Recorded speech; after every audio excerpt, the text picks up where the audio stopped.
So this leads to our first discussion question. Can empathy make you look weak? And if so, under what circumstances? Take a moment to reflect on this. And I'm also going to ask that your facilitators in the room pause this video for a brief discussion. Okay, go ahead and pause. Okay, welcome back. Are you ready for the answer?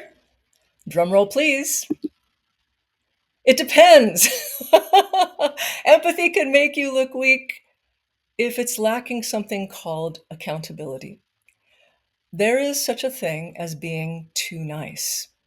And so, sure, we all have rough days, rough weeks. Some of us, many of us, have rough childhoods that might flare up in the present moment. For whatever reason, it is important that we give each other empathy in the workplace. We're not always at our best.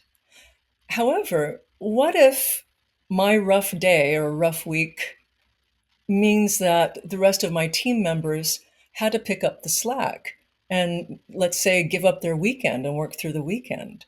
Well, accountability would mean that when I'm feeling better and get myself back to my normal performing self, that I would offer to work extra so that maybe they can leave early. So, this is the difference between restorative and punitive approaches to unwanted behaviors. Punitive is often what we see in typical human resources scenarios where you're suspended, kicked off the project, etc.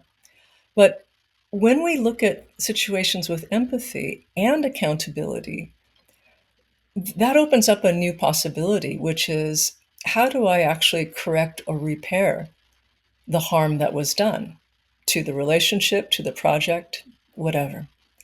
And so I want to leave you with this really key point that empathy is effective when it's paired with accountability. Without accountability, that can actually create more harm than good because then it builds resentment when people are let off the hook or too nice, because then elephants in the room just get bigger and bigger and never go away. Okay, our final slide in this section before we look at the summary is it is no surprise that empathy is no longer considered a soft skill. It is the new hard skill.